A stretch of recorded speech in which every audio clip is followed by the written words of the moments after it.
Universal health coverage is something that countries all signed up to at the SDG when they were sort of put together a couple of years back.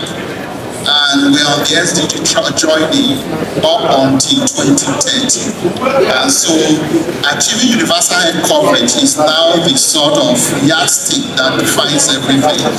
Although I'm quite aware that the conversation here in the next 2-3 days is very much about pharmaceuticals. But pharmaceutical fits in within the overall share of what we're trying to achieve. Next slide. So my first slide talks about why is universal health coverage so critical and important for the world. A few statistics. The next 2.4 billion people that will be born in the world between now and 2050, 55% of them, representing about 1.3 billion, will be born in Africa. So that is first to give you a sense of the sheer numbers, the growth, the opportunity that sort of that stays there. So our population as a continent is on a journey very aggressively to 2.5 billion. That is a massive captive market, and that is good business. I think it's also important to know that the business of health is a powerful catalyst for unlocking African economies. You know, sometimes when we discuss universal health coverage, the power of the pharma industry, it's often seen as like, from some economists, that it's like spending money, but actually it's a powerful force to create value, to create jobs, to add GDP to African countries. And economists have calculated that if Africa was to achieve universal health coverage, we will actually grow our GDP 5-fold. That's the amount of power just a focus on the health sector and achieving universal health coverage would achieve. A healthy African population is the human resource engine for the world, because the youngest and most vibrant continent in the world today is what? Is in Africa. And so you getting universal health coverage right, getting a population in this continent that is healthy, is good for global business. It's good for the world. It will deliver value for all of us over the years. As a continent, we are on a journey to achieve $5.5 trillion by 2050. So again, giving a sense of the business that we are discussing on the broad scale of health as an enabler or health as a business, and where pharma fits within that conversation. And so it's really important that we keep this in mind. So the next logical question, therefore, is that if we know all this, why are our countries not investing in universal health coverage? Why are we not on track to achieve it? Why is the global community not 100% aligned? If clearly achieving universal health coverage is going to be good not just for the continent alone, it will be good for the world, it will be good for business, it will be good for everything. So why are we slow in making progress? And there are multiple reasons for this.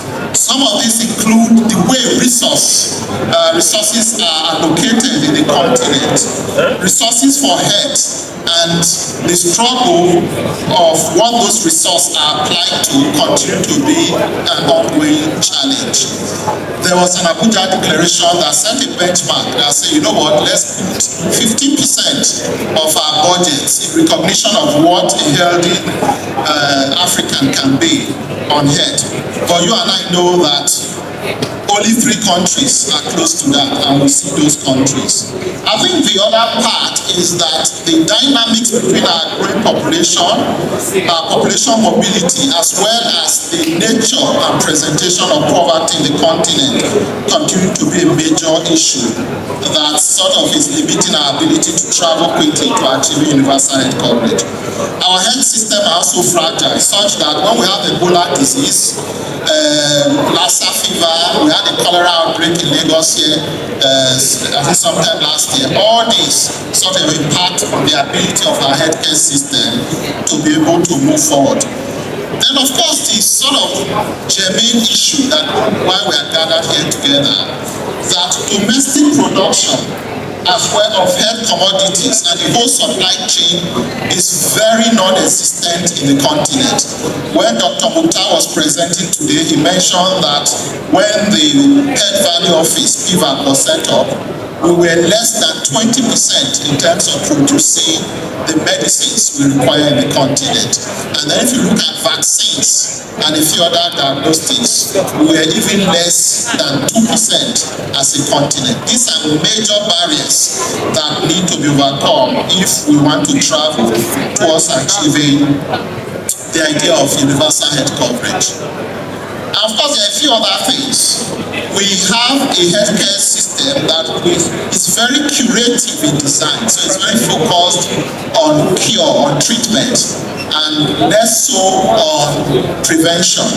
So, which is a structural sort of design flaw that our health system has.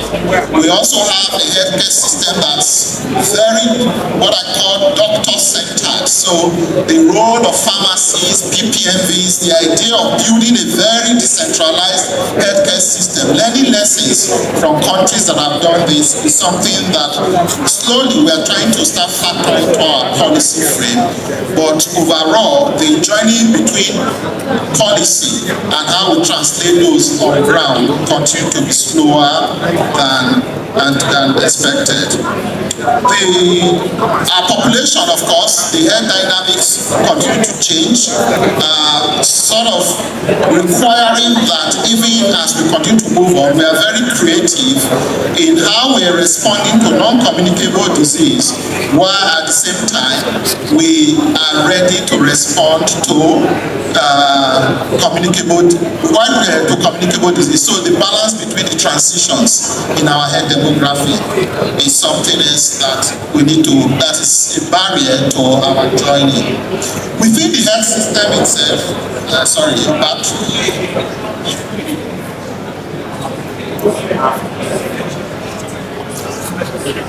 within the health system itself, there are a number of challenges. Some of these include weak governance and accountability of the health system. We have a maldistribution of health human resource, and increasingly we are seeing the migration of African health human resource to support the healthcare system of the advanced world. We are seeing a lot of defragmentation. Our healthcare system is still very defragmented, and all this sort of fits into the lack of equity, quality and responsiveness in our how the healthcare system is designed. If you put this together, some scholars have said that across the continent overall, we have three emerging archetypes of our healthcare system that policymakers need to think very carefully about, and to sort of look at the sort of policy practice train in terms of what is possible. Archetype 1, or A as we call it, are countries that still have very high burden of communicable disease, greater than 50%. And we are increasingly seeing growth also in non-communicable disease and injuries in those countries. And there are a couple of those countries that are listed there. And these countries, and the way the healthcare system is designed, and the policy options that are open to policymakers in those countries need to respond very systematically to this. The estimate is that 660 million Africans still live within countries that sort of fall under archetype A. Countries that fall under archetype B are those that non-communicable disease are now between 46 to almost 50% of their body, while communicable diseases are slowly on decline. And again, about 718 million live from that. I know for Nigerians that are here, Nigerians still tends to fall under archetype A. That's where Nigeria falls in. While countries, for example, like Swatini, Cameroon falls under archetype B. Archetype C are countries now that are dealing more profoundly with non-communicable diseases. And those countries in that list are countries like South Africa and Tunisia. This is really important from a policy conversation perspective because it actually shapes the options, what public intervention can do, what private intervention can do, and how far the journey to universal health coverage can be achieved. It also sort of foundationally raised the issue around how healthcare is financed in these countries. So over the next 3 slides, you will see us, these 3 slides are focused on finance. So if you look, the summary is overall across the continent, our governments are not investing enough. I was in a meeting last week and the presenter actually said that if you take our GDP per capita expenditure overall, that's take what is our GDP as a country divided by population, our governments are left with just about $280 give or take per person. However, if you look at what is even invested in health, that's even a lot more smaller.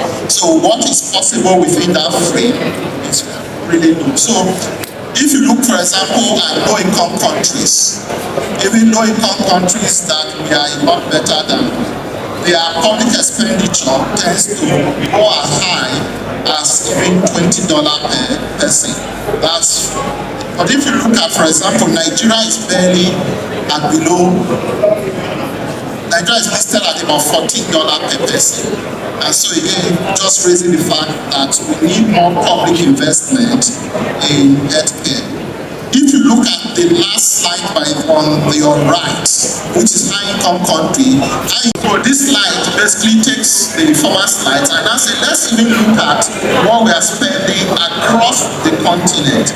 And again, if you look at the continent, it's only a country like Seychelles, South Africa, that are spending anything close to what you see up there, to $71. Nigeria, if you look at, some of you will have tried Nigeria. Again, overall, the total package is less than $70 per person. Just again, highlighting the fact that for a country that, remember that Nigeria is archetype A, where we still have a high burden of communicable diseases, and therefore you require very heavy public investment to manage those communicable diseases. The sort of investment we have and where the challenge lies. The countries that are generally high-performing, Mauritius, tend to be those who are already within the non-communicable disease bracket. So reflecting what is more of a better public-private mix in the far extreme compared to what we are seeing on the left of the graph, just to put some perspective there. These slides now look at, the next slide look at government expenditure as a percentage of GDP. Again, you get a sense of the average, you get a sense of this thing. You could also figure out where Nigeria sits there, but more importantly, where the vast numbers of African countries sit. And so a foundational sort of summary here is that a lot more needs to be done in terms of government spend to be able to drive our journey to achieving universal health coverage. Anything short of that will really be difficult.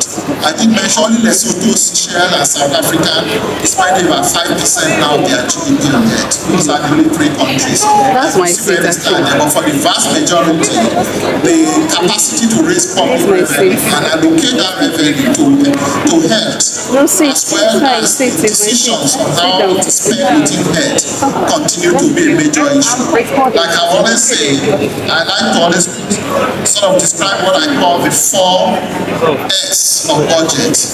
So for many African countries, Nigeria inclusive, our overall size of budgets remains small. Our overall share of the health budget is even smaller. The allocation contribution even within that to preventive and elements we know deliver more value for monies is tiny. And finally, of course, the scrutiny of where those monies go continue to be a challenge. So, of course, typically the alternative to public expenditures will be insurance. And again, if you look at the insurance spend in this country, you see where the vast majority of the continent lies. Apart from Rwanda, Ghana, Burundi, who is slowly coming up, literally almost every other African country is less than 10% coverage for insurance. Again, very foundational issue that even as we build this ecosystem, as we sort of travel on to our destination, we really must keep our minds on what we are saying. And the summary, we do need more, but I think what is even more challenging is the fact that the gaps in our healthcare spending, it used to even have some support from the international community. And with what is happening now with the biggest global aid funder in the world, taking a strategic business decision, like I like to call it, I think these are extraordinary times, because it does mean that as a people, as a continent, and on our quest for universal health coverage, we actually have to have a different conversation on what is possible. And I think that's really where we are now.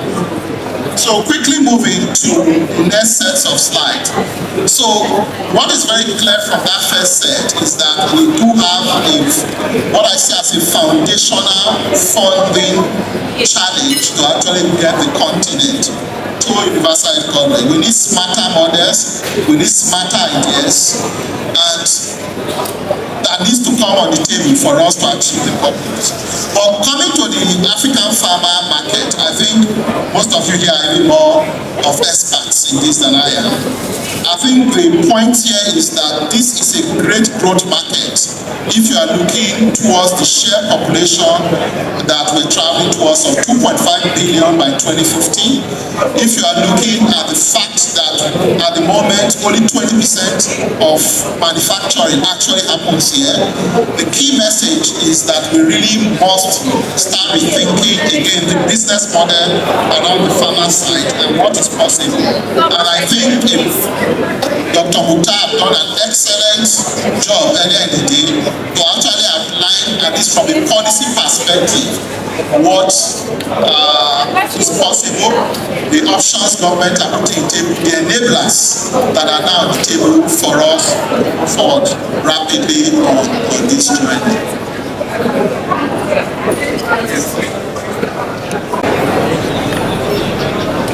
Sorry, I'm trying to move quickly. So, this again just talks about the role of medicines, commodities, the centrality of the farmer, the medical equipment industry in terms of universal health coverage.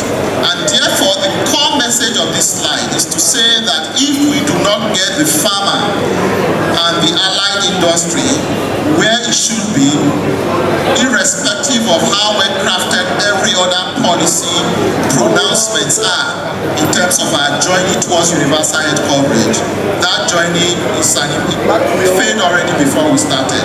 And I think that's really the key message here, that the power of the farmer sector and the ability to build very strong public-private models that actually finances itself and adds value is going to be really powerful in the future.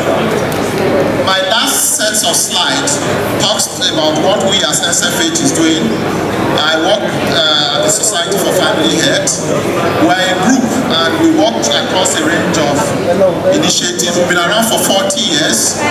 And so our response to how we actually drive some of these is looking at very smart models that actually support the farmer industry to grow, but also smart models that actually rethink how service delivery happens, taking tax shifting and tax sharing policy and working hard to expand frontline service delivery so that our healthcare system can actually function.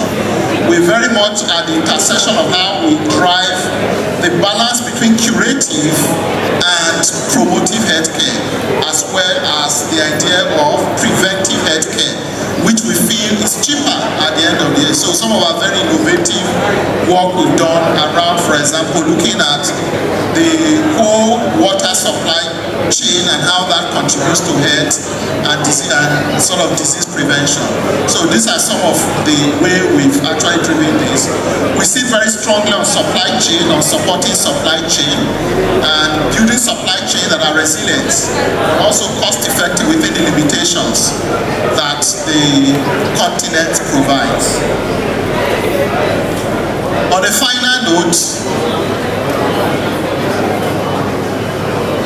so this is just talking to some of the things again that we do, responding to some of this. So on the final note, I think it's really important to say there are clear opportunities, and I think the conversations that are taking place are all geared towards sort of driving to achieve what needs to be. There is a need for very value-based sort of healthcare design. So one that actually is more iterative. And I think that conversation is on two fronts. I'm actually quite pleased to see my new president sitting here. One of that is that we need to move from the concept of what is a public and what is a private to the concept of an integrated healthcare system. Africa needs to think of healthcare system as something that is integrated, and within that frame, work out who has the best comparative competence, whether it's public sector, whether it's private sector, and bring all this together to deliver universal health coverage. It's also really important that we take a very iterative health reform as a framework, recognizing that our countries are different, and even within our countries, some nationality are relatively different. And so how we build something that actually is leveraged on our competence as a continent, why sort of, this is going to be really important. You know, I said to a couple of friends that if this was last year, a lot of some of the ideas we have are sometimes shaped by donors who are in the room. But increasingly, unfortunately, the donors are less and less now in the room. We have sort of conversations that speak to what we as a people can do to deliver healthcare for ourselves. I think regional integration, that is so important. I was really pleased this morning to sit with the chair of the African Medicine Agency. One of the big conversations, and somehow it fits into the cost, is from a farmer perspective, the fact that you have to walk across 20 plus countries, sort of managing regulation in each country itself is a major cost addition to our business model in the continent.